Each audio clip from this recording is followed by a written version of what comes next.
This conference will now be recorded.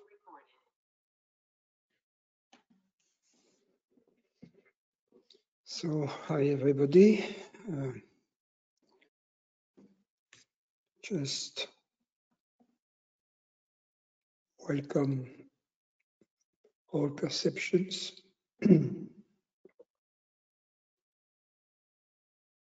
as they cross the field of awareness without chasing them, without trying to change them, without doing anything about them.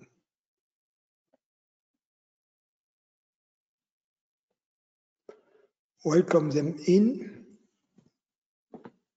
and see them off.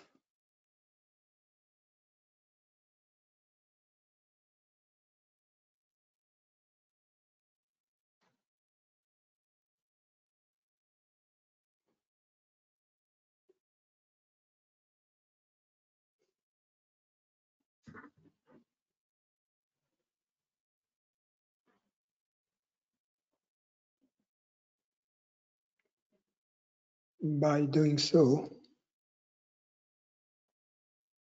we take our stand as awareness.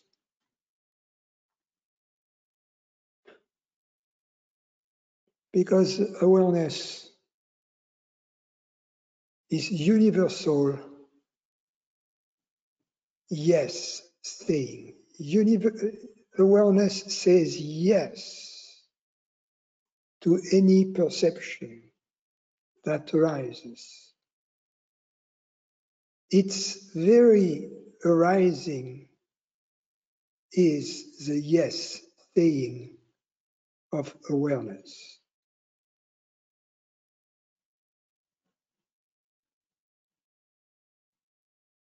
So there is nothing negative in awareness. It's absolute positivity.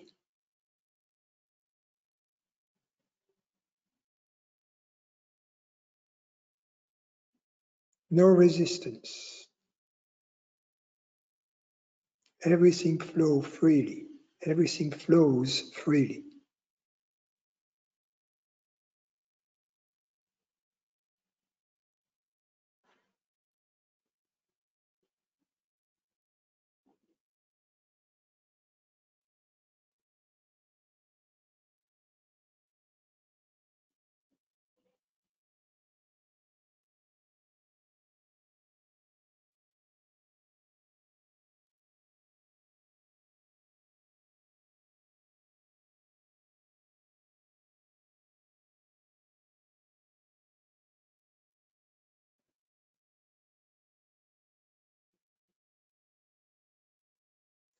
And we can see that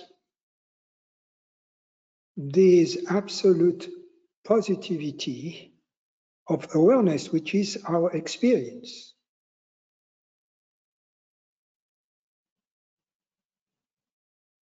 is a quality, if you will, an attribute that awareness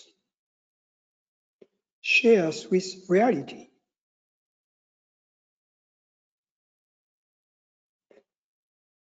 Because there is no negativity or negation in reality. Everything which is simply is.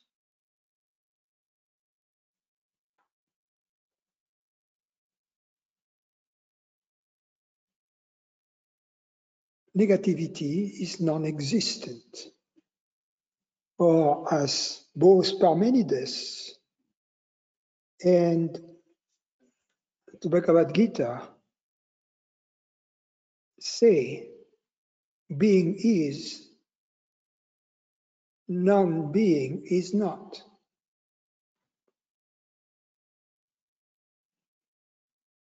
Non-existence doesn't exist. There is no non-existence.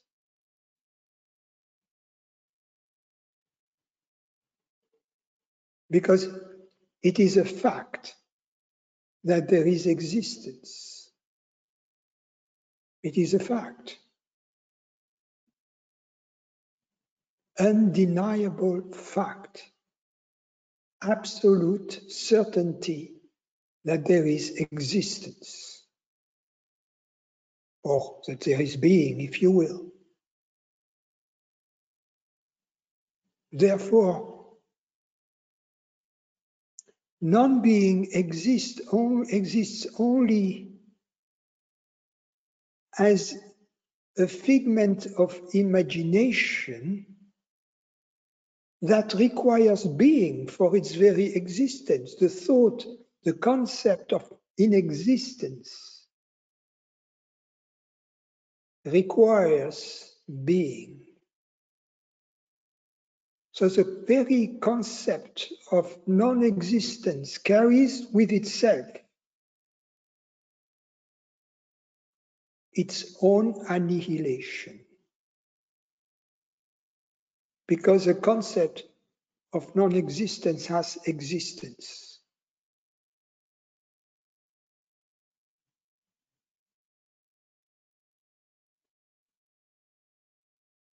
There is only being.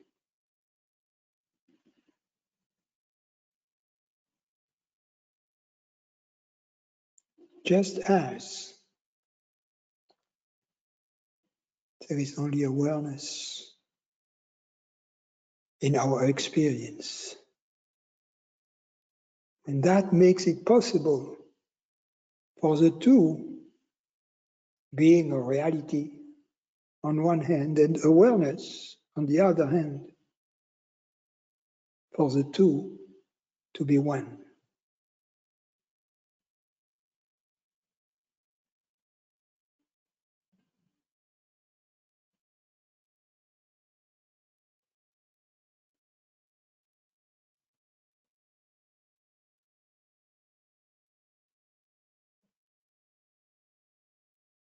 No matter how different Eastern and Western philosophies seem to be, at the very core of the greatest philosophers of the East and of the West is the same understanding, the same experience.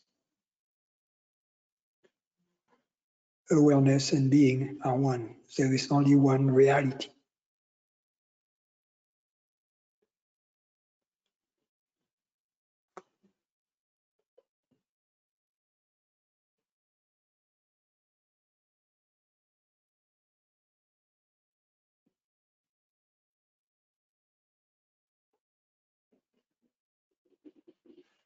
Which experiences itself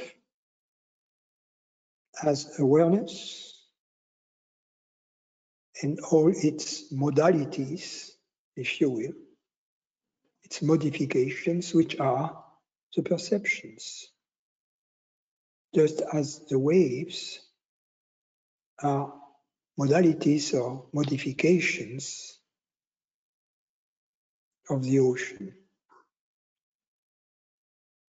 The ocean taking the shape of the waves, awareness taking the shape of the perceptions. But just as the ocean and the wave cannot be separate, the perception and the awareness of the perception cannot be separate.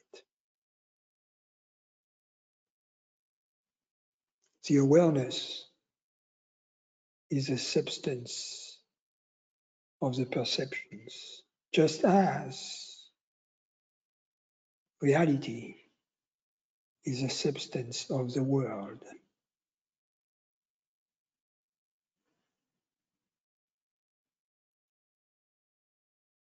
Of all the beings, animate and inanimate, that exist, of all existence.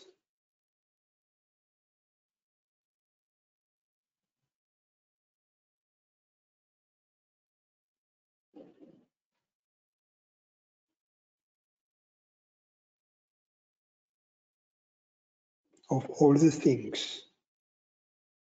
That's what reality means. It comes from the word res, resrei, which means thing. So reality is that which makes the things that the things are made out of, the substance of the things that we perceive in the world.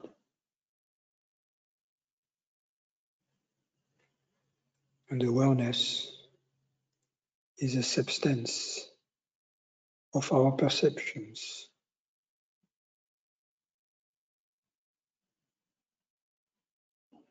Of the human mind.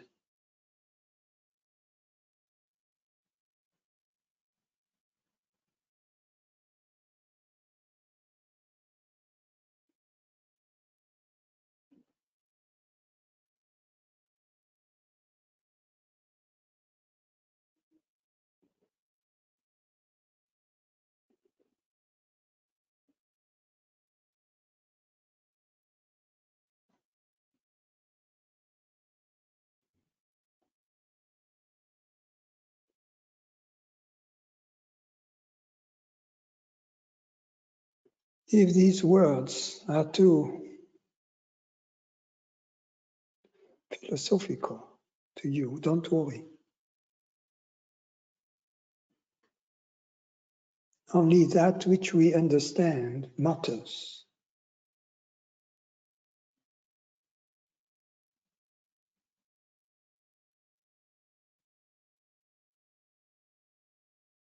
But once we have understood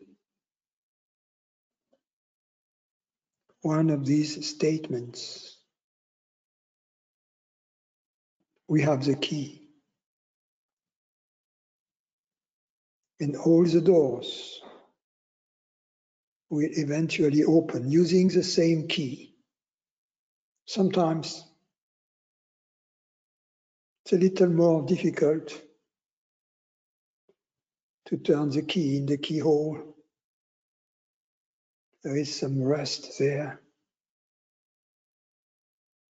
But eventually, that door opens.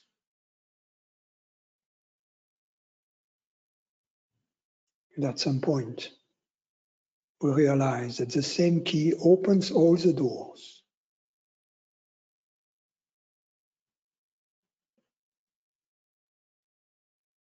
The key we were given the first time, we understood something that was brought to us about awareness or about reality.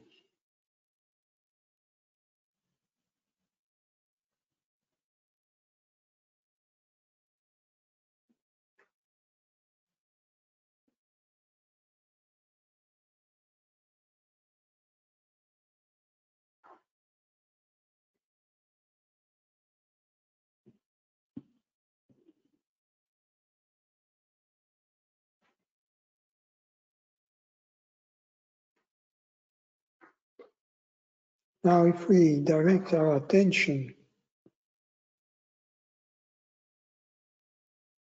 to the world and to our body as we perceive them in this very moment. First, it is obvious that this human body is part of the world. It is obvious when we see it in the mirror.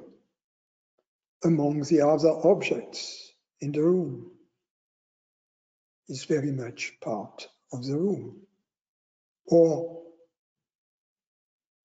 as we see, the bodies of our human brothers and sisters, so similar to ours. And their bodies are in the world, part of the world. So our body is very much part of the world. As a result, the reality of this body and the reality of the world is the same.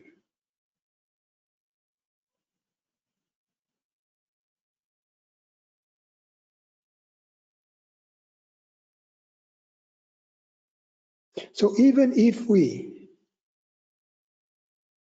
allow ourselves to believe for one moment that this body is what we are, that this body is our identity, even then, our real identity is going to be the reality of this body. In other words, our real body is not this human body.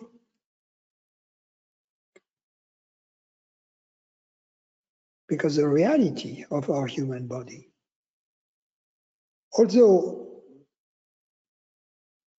this body seems separate from the other bodies and from the other things of the world,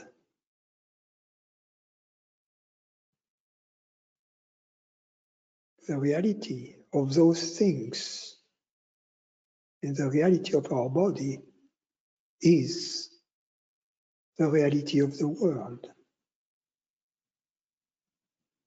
which we share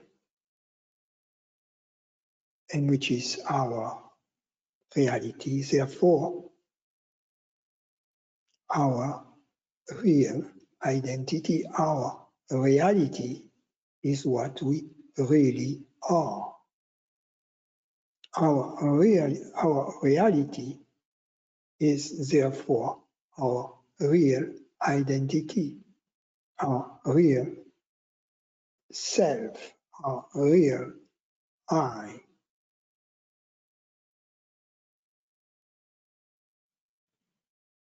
Now, having said that, can we perceive in this moment this body and the world that is appearing to us through sounds, bodily sensations, the air we breathe, the contact with the chair, with the floor, etc. All of that as being our real body without separation.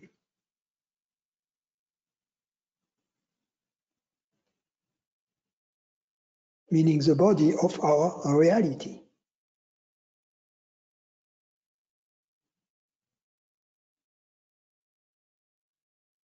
The body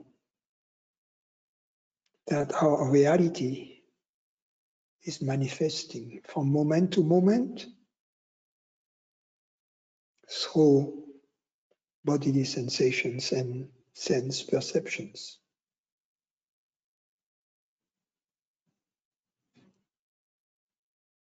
Leaving aside for the time being the thoughts, the concepts, the imaginations, just for the time being. For the purpose of this experiment,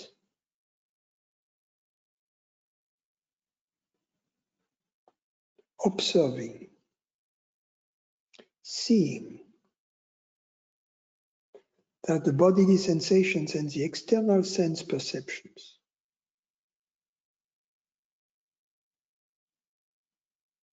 don't belong to two separate universes, to two separate realities, but that our direct experience is telling us in this very moment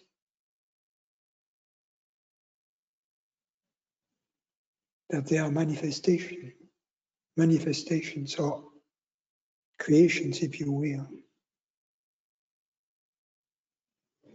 of our single reality.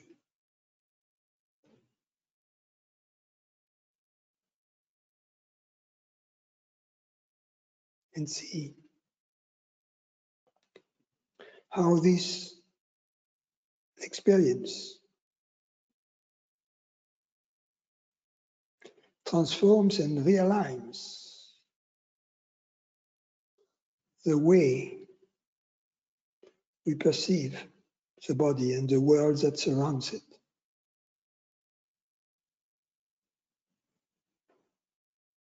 We are not choosing any longer this sensation over that sensation or perception, claiming this one is me, that one is not me. All of that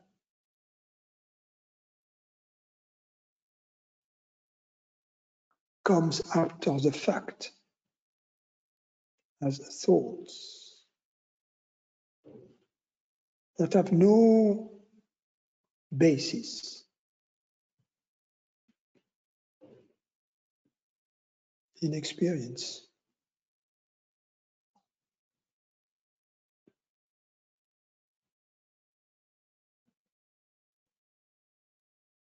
In our direct experience of the body and the world, see in this moment, there is no separation.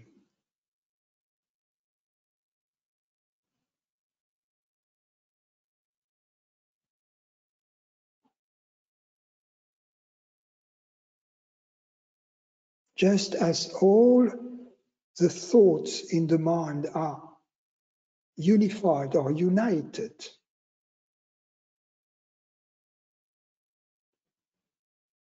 in consciousness and as being made out of consciousness, the bodily sensations and the external sense perceptions are united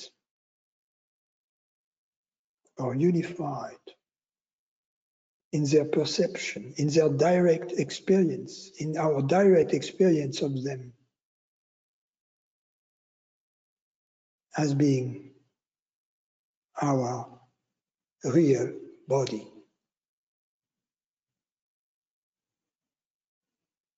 as being our reality.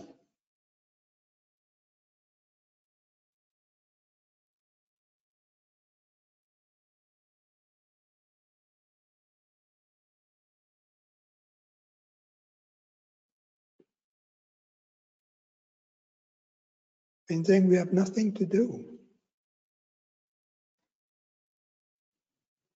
because there is no conflict any longer. There is no striving, there is no lack.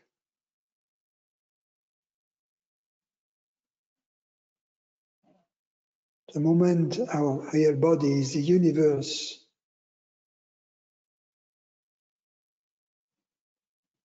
marks the end of our predicament.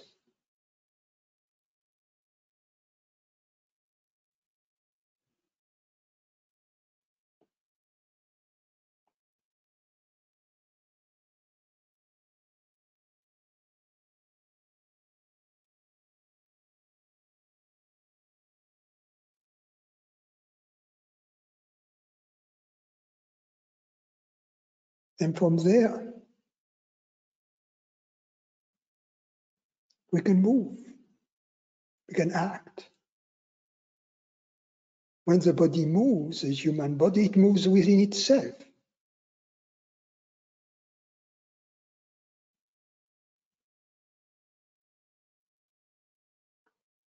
Within this world, within this garden in which it plays. There is no longer conflict, opposition.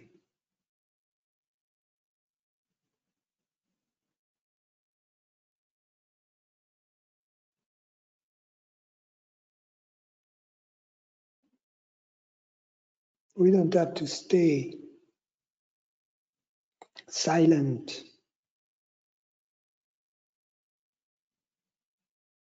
and motionless.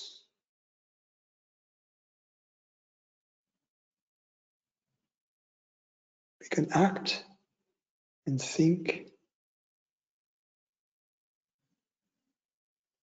and feel and dance and create.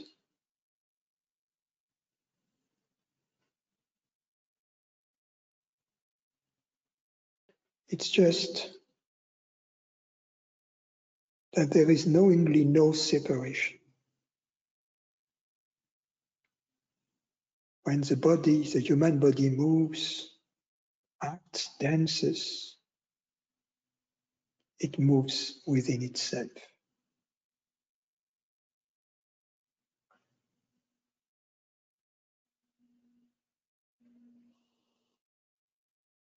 Just as when consciousness thinks,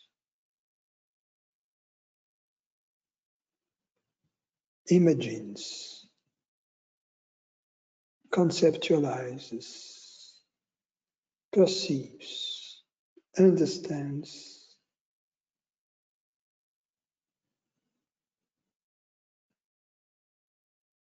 it does that. It does that within itself and with itself.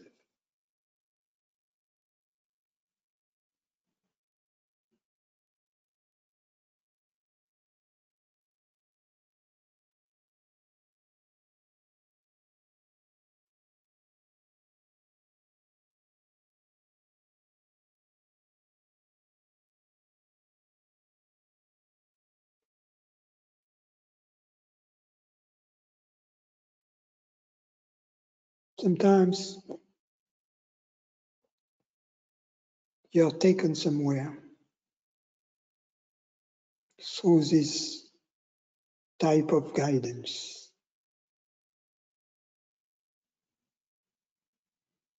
And later on,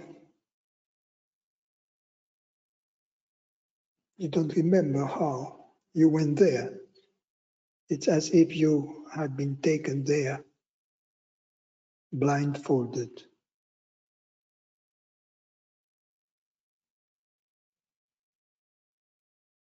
But even if you were blindfolded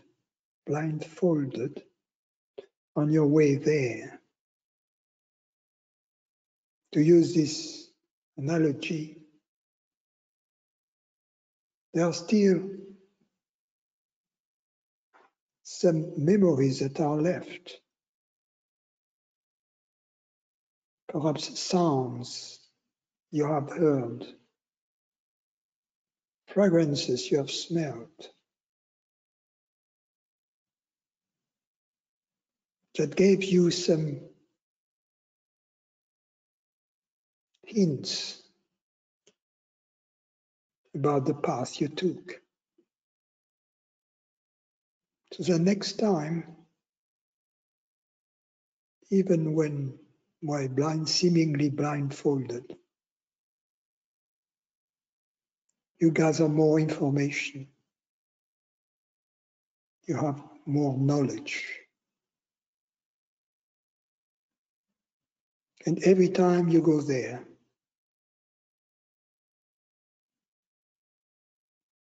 the veil that hides the path gets thinner.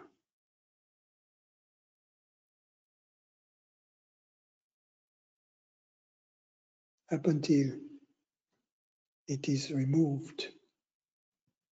And you see, I've always been there.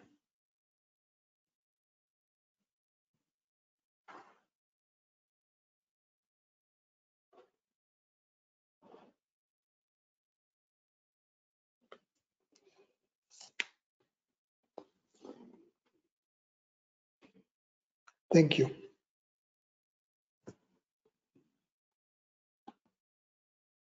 Thank you, Francis.